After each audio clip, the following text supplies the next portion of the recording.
Hey, welcome back. So in this video, we will not be working on any of our personal projects. If you haven't caught on by now, I take on a lot of miscellaneous jobs. For the last 8 years, it was always customer big, huge projects, complete paint jobs, restoration, engine rebuilds. But this time around, since I've taken my own project, which is the EG that you guys saw in the last video, I take on a lot of miscellaneous jobs from customers. A lot of welding, fabrication, things I can knock out in a couple days or a week. That way, I can fund our own personal project with the EG and all that. Money's gotta come from somewhere, and this ain't cheap, you know. I'm gonna turn the camera around so you guys can see exactly what we're working on. So, this is gonna be a simple one. It's just gonna be welding some holes up top. There used to be a roof rack up there. It's pretty dope. It's a Denali. I didn't get permission from the customer to show anything on the engine bay, so I'm not going to, just out of respect. But you can also see that. It's got the intercooler in there. It's supercharged and it is loud as hell. When I mean loud as hell, I mean loud as hell, like for reals. It's definitely all custom. This wrap ain't cheap. I believe just for the material for the wrap is about 5 racks, $5,000. It's a candy. It's crazy, you know. Not just cars got candy paint jobs, but wraps got them too. I believe it's like a silver on the bottom and then another layer of a candy wrap on top of it, which it comes like that, but it's pretty cool. Learn something new every day. And we are going to be checking out what we're going to be doing. Like I said, it's going to be straightforward. Used to be a roof rack. I guess someone had put JB Weld up there to close the hole for temporary to keep, you know, moisture out. And I guess he's just going to be paying me to weld and do light body work to it. Nothing too crazy, nothing too fancy. Just trying to keep the content going, and like I said earlier, this vehicle is just too cool not to record and make content and share with you guys. It is badass. Badass. But let's get at that right now. Well, miss, I guess I'll be on my way now. You just give me a...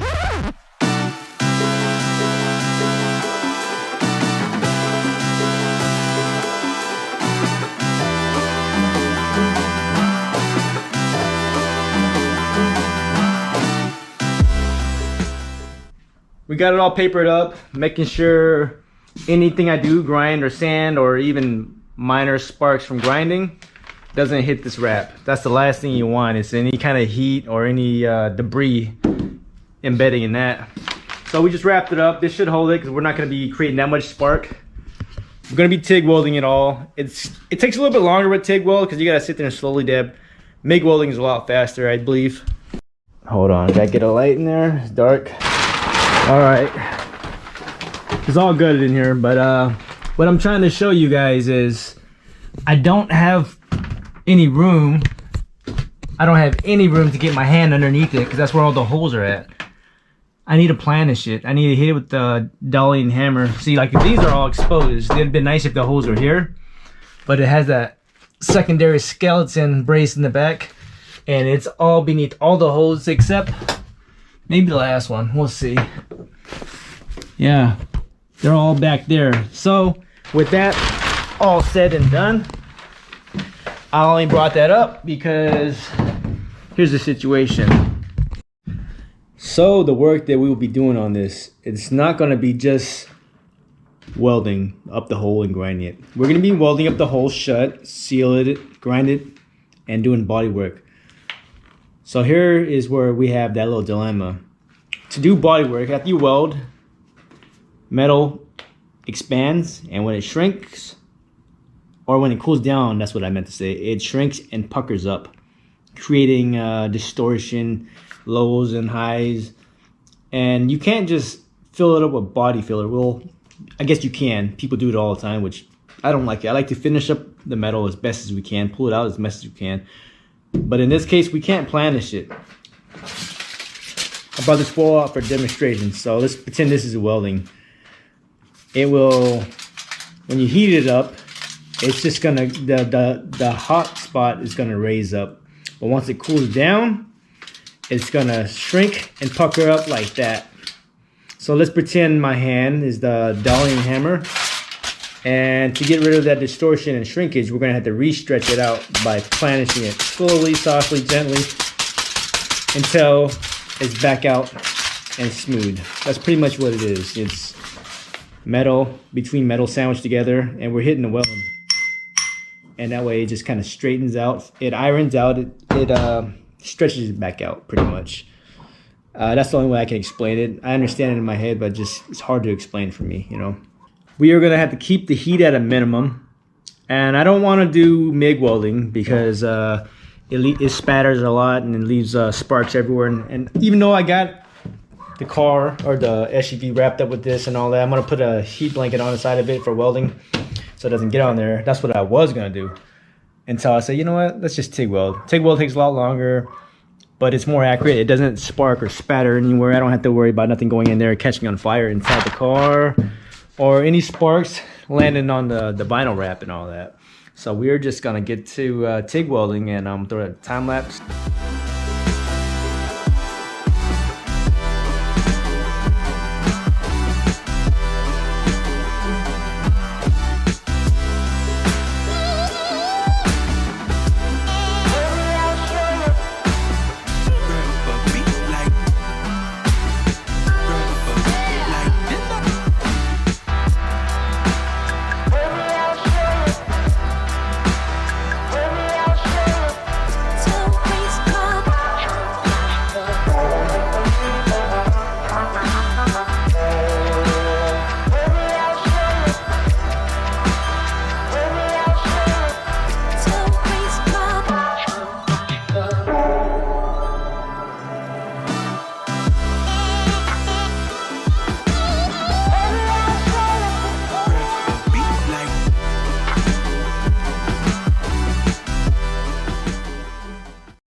So it's the next day. We got all the welding done. Boy, do I got a story to tell you guys. All bad yesterday. Let's take a seat for this one. I'm gonna have to gather up the energy to talk about this. So, you know, we have a lot of days where we're winning. Well, yesterday wasn't one of those days. I was defeated. I was talking about TIG welding, how it doesn't leave any sparks or spatter, so less chances of being a fire. Well, in this case, something caught on fire, and I'm gonna show you real quick. I mean, I'm defeated. In fact, I got a little PTSD right now. I mean, it was a nightmare. When I mean nightmare, that's definitely an understatement. So I'm gonna show you guys real quick.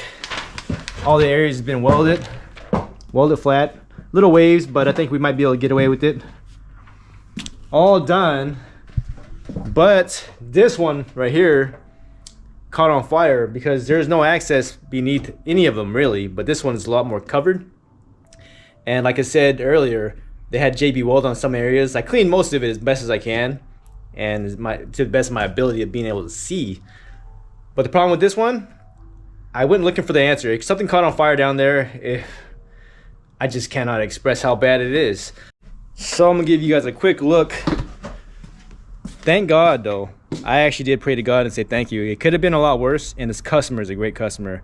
I'm gonna pay whatever it takes to cover it. I'll show you. No need to more explain. I'm gonna show you real quick. Hold on. So I just want to say thank God that my buddy had this thing gutted with no interior, with no nothing. Because I can tell you right now, if it did have all the interior, this whole thing would have been in flames, and so would the house and the shop. All bad. I'm talking about nightmare type of shit, you know. I'm gonna show you guys exactly. I'm still feeling the pain right now. Just like even though we're safe, we're good, it's stuck in my head. I'm gonna show you. I'm gonna turn around and show you real quick. Hold on. So the airbag had caught on fire. So check this out. See, I had all this weld blanket here. It protects from anything sparks or anything catching on fire or anything. But the problem was, freaking airbag caught on fire right here. You can see the smoke and all the soot, and it melted this hose for the drainage of the up top. And here you can see all this stuff that melted. That stuff, that airbag is extremely flammable, because when I saw the spark, it was super crazy bright. Like I said, the customer is cool. I'm gonna pay for any damages. It just sucks because it's my fault, but it ain't my fault at the same time. So I found out the issue. So there's these washers that were JB welded to hold them in place, so they can hold the JB weld up top and give it a little bit of back pressure and structure. And stuff works if it, in most cases, but in this case, this fell out. I drilled it out already, but there were some old residue from JB Weld on the other side. And what had happened was when I welded it, it heated up and caught fire, which usually I blow it out, which I was blowing it all out with the blower and all that. But in this case, it fell down, and guess where it fell down on? This. I'm still kicking myself in the ass on this one. I've never had this kind of incident with TIG welding because it's such a cleaner weld.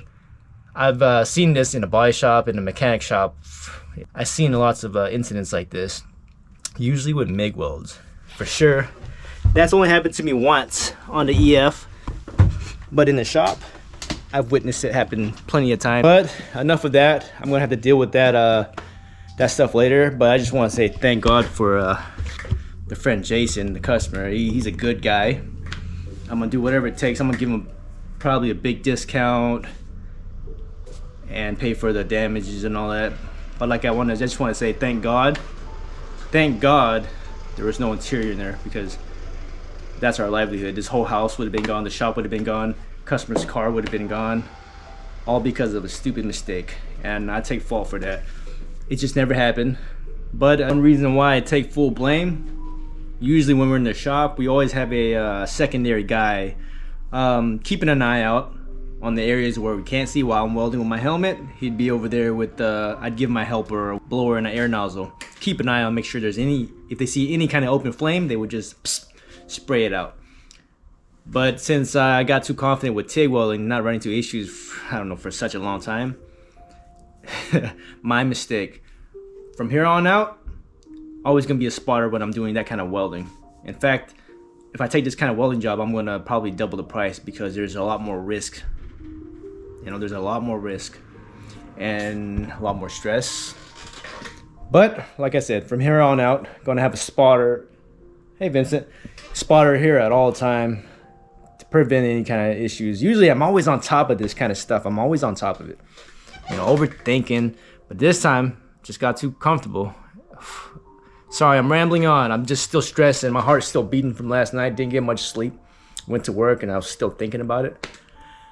So, enough of that. We are going to get straight to continuing on with the rest of the process, okay? Let's get out there right now.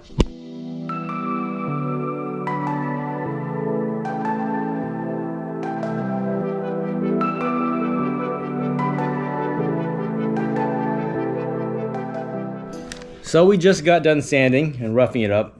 The GoPro had died, so I didn't get the video of me putting on the Duraglass, which is on right now. That's the fiberglass short strand filler. It is Duraglass. That's the brand. I've been using that for over 20 years, and it's always been good. It's really expensive though. It's gotten way more expensive, but it is what it is.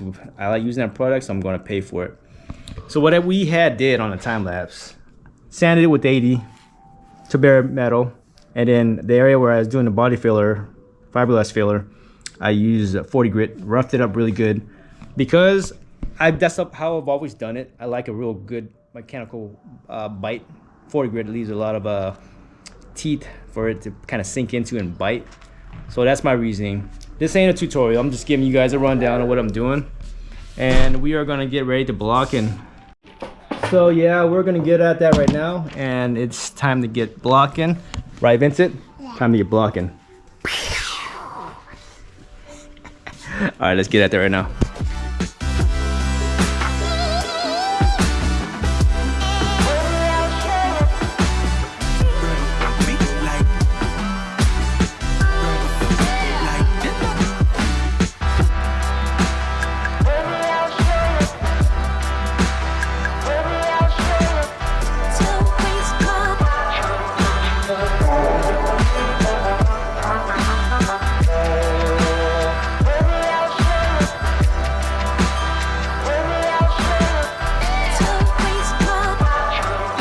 All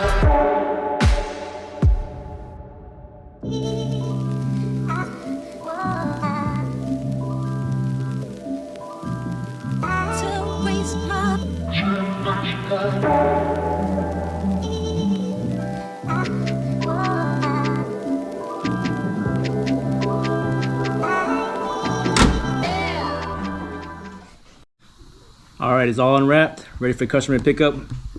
Quick way to end the video because it was a long video. I'm gonna give you guys a quick glimpse real quick. I ended up priming the whole this section just because hole here. I was like, you know what? I'm not just gonna prime a section.